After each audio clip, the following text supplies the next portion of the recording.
اب میں ایک عملی سوال کہہ رہا تھا کہ اس میں ایک بڑا عملی سوال ہے، میں کیا کروں؟ میں ایک ایسے ماحول میں رہ رہا ہوں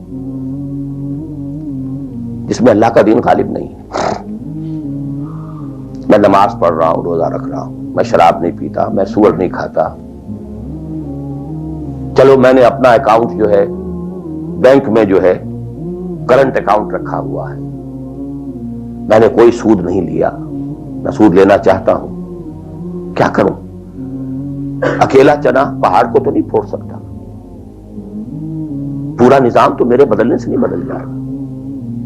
تو میں تو رہا پھر 40%، 50%، 60%، 70% کافر کا کافر.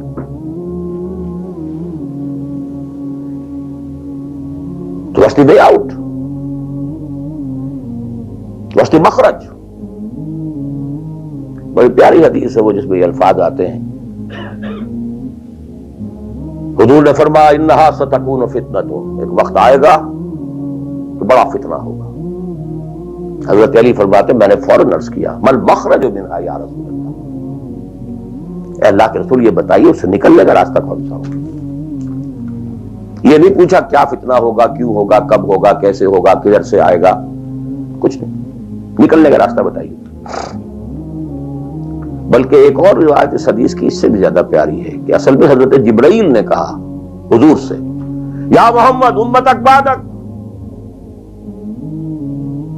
اے محمد صلی اللہ علیہ وسلم کبھی سوچا ہے تمہارے بعد تمہاری امت کا کیا بنے گا؟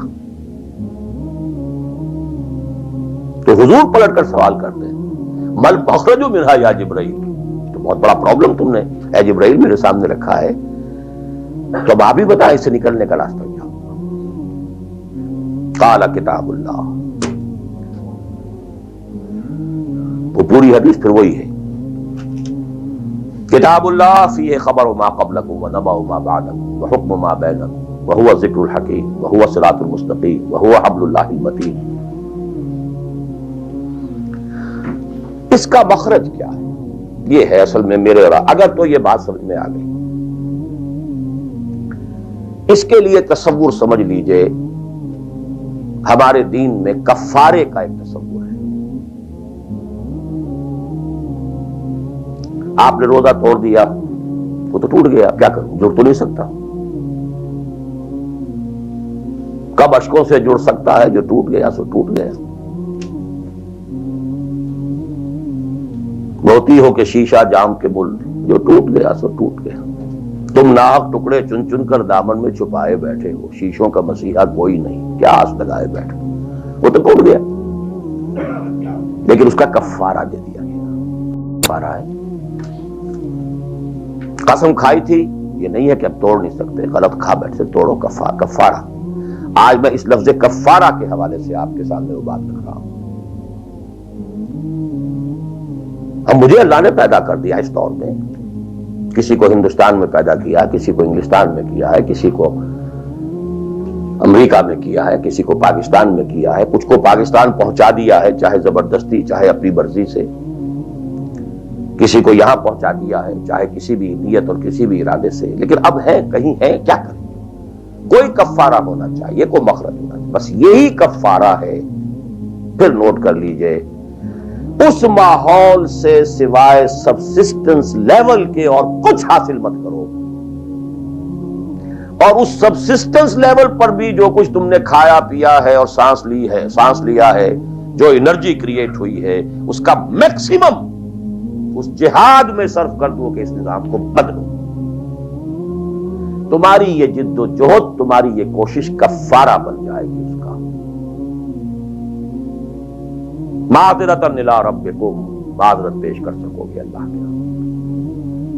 اے اللہ میں نے اس نظام کے ساتھ ریکنسائل نہیں کیا. اے اللہ میں نے اپنی توانائیوں اور اپنی محنتوں سے نہ اپنے لیے کوئی جاگیر بنائی، نہ اپنے لیے جائیداد بنائی. اے اللہ میں کوئی دولت چھوڑ کر نہیں مرا.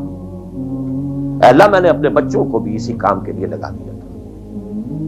میں نے ان کی دنیا سے بڑھ کر ان کی عاقبت کی فکر کی ہے. نہیں کر سکا، آگے کچھ نہیں ہو سکا تو میں بے بس ہوں. حضرت نوح بھی تو بے بس تھے، کیا کر گئے؟ لیکن لیکن اگر کسی بھی درجے میں ریکنسیلیشن ہے، کمپیٹیبلٹی ہے، اس کو آپ نے ایکسپٹ کر لیا ہے، اس میں پھلنے پھولنے اور پھیلنے کا بندوبست کر رہے ہیں، یو آر ڈومڈ.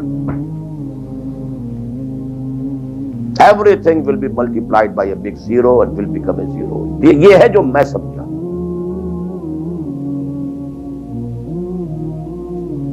اس کا نام ہے جہاد.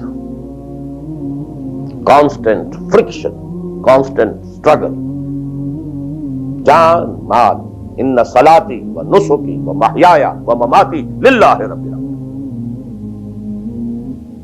میری زندگی کا مقصد تیرے دین کی سرفرازی. میں اسی لیے مسلمان، میں اسی لیے نمازی.